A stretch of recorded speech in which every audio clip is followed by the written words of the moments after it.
میرے نبی تشریف لے جا رہے ہیں، آپ کو آواز آئی یا رسول اللہ، آپ نے یوں دیکھا کوئی نظر نہیں آیا، پھر آواز آئی یا رسول اللہ، دیکھا تو ایک ہرنی گلے میں رسی چارپائی سے بندھی ہوئی وہ آپ کو پکار رہی تھی۔ آپ قریب آئے، کیا ہے؟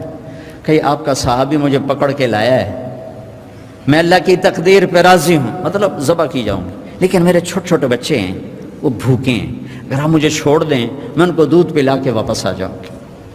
تو آپ نے فرمایا اگر تو واپس نہ آئی تو پھر؟ کہ اگر میں واپس نہ آئی تو اللہ مجھے جہنم میں ڈال دے جیسے انسانوں کو ڈالے گا۔ تو آپ نے اس کی رسی کھول دی اور وہیں بیٹھ گیا، اس نے دوڑ لگائی اور پہاڑوں میں غائب ہو گیا۔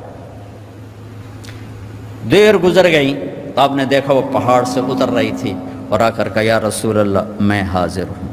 اللہ اکبر، اسے خبر ہے میں کیوں حاضر ہوں۔ یہ ہمارے فیصل آباد کا بازار والا 10 روپے کے پیچھے وہ جھوٹ بولتا ہے کہ زمین آسمان کانپ اٹھتے ہیں۔ آپ نے اس کو رسی سے باندھ دیا اور پھر بیٹھ گئے۔ دیر گزری، وہ صحابی ہے جنہوں نے پکڑا تھا شکار کے لیے، وہ دیکھ کے پریشان ہو گئے، یا رسول اللہ آپ کیسے؟ کہا بھائی میرا ایک کام ہے چھوٹا سا۔ کہا کیا؟ کہ یہ ہرنی میں ہدیہ مانگتا ہوں آپ سے۔ انہوں نے کہا یا رسول اللہ ہم تو جان قربان کرنے کے پیچھے پھر رہے ہیں، آپ ہرنی کہتے ہیں؟ کہ بس یہ دے دو، لے لو۔ تو آپ نے اس کی رسی گردن سے نکالی، کہ الحق باہلک، جا اپنے بچوں کے پاس چلی جا، سچ نجات دیتا ہے، جھوٹ ہلاک کرتا ہے۔ میرے بچوں ایک ہرنی جتنی سچائی سیکھ لو، اپنی زندگی سے جھوٹ نکالو اگر اللہ کو پسند آنا چاہتے ہو۔ نہ تہجد پڑھو، نہ اشراق پڑھو، نہ اوابین پڑھو، فرض نماز کا تو معافی کوئی نہیں، اس کی تو معافی کوئی نہیں، سچ بولو۔ فرض روزے کی معافی کوئی نہیں، مت رکھو تم نفلی روزے، مت کرو تم نفلی حج۔ فرض حج ہے کرو، فرض زکوٰۃ ہے ادا کرو، فرض نماز ہے نہیں چھوڑ سکتے۔ سچ نہ چھوڑو، سچائی نہ چھوڑو۔ جو قوم جھوٹ اور بددیانت کا شکار ہوتی ہے انہیں دنیا کی کوئی طاقت عزت نہیں دے سکتی، چاہے وہ تہجد گزار ہوں اور چاہے وہ دہری ہوں۔ اور جو قوم سچ اور امانت پہ کھڑی ہو جاتی ہے انہیں کوئی شے ذلیل نہیں کر سکتی، چاہے وہ ایمان والے ہوں اور چاہے وہ 360 پتھروں کے پجاری ہوں۔ اپنی زندگی سے جھوٹ نکال دو اللہ کے واسطے۔ لمبی چوڑی بندگی ہے، میں نے فرض کے لیے تو میرے پاس کوئی چوائس کوئی نہیں کہ چلو اے کر لو تو اے نہ کرو۔ فرض تو فرض ہے، اس سے تو میں نکل نہیں سکتا، نہ آپ نکل سکتے ہیں۔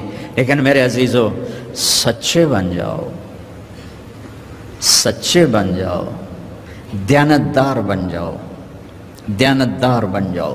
جو وقت یونیورسٹی کا ہے اس میں اگر آپ اپنے کام پہ جا رہے ہیں تو یہ آپ بددیانتی ہے۔ یہ خیانت صرف یہ نہیں کہ تم نے پیسے میں خیانت کی، ٹائم کی خیانت ہے۔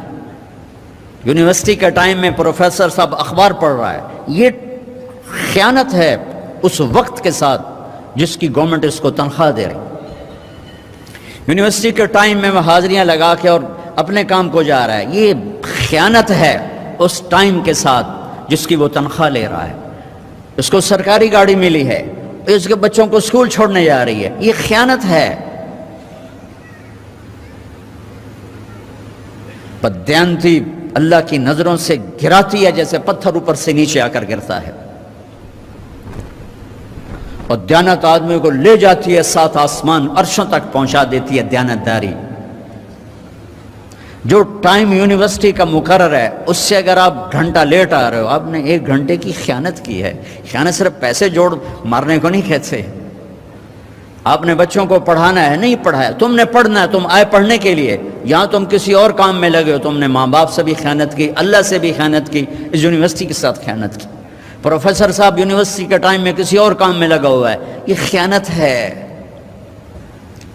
اگر اللہ اس کے رسول کا پسندیدہ بننا ہے تو میں لمبے چوڑے وظیفے نہیں بتا رہا ہوں، چھوٹی چھوٹی 2 باتیں بتا رہا ہوں۔ سچائی، امانت، سچائی، امانت۔ ہمارے ایک بزرگ تھے، وہ ٹیلی فون کے جی ایم ہو کے ریٹائر ہوئے تھے، وہ تبلیغ کے بھی امیر تھے۔ جب وہ دفتر میں آتے تھے تو تبلیغ کا ایک بول نہیں بولتے تھے کہ بھائی یہ تنخواہ میں ٹیلی فون کی خدمت کی لیتا ہوں، یہاں کوئی تبلیغ کی بات نہیں ہوگی۔ اور جب وہ دفتر سے نکل جاتے کہتے ہیں ہن میرا ٹائم اپنا ہے، ہن کوئی ٹیلی فون کی بات نہیں ہوگی، اب صرف تبلیغ کی بات ہوگی۔ میرے بچوں، بددیانتی نے ہمیں زیرو کر دیا ہے۔ یہ تو ایک اجتماعی زندگی کے لحاظ سے میں کہہ رہا ہوں۔ ضاقت نفسي بنور من فؤادي حينما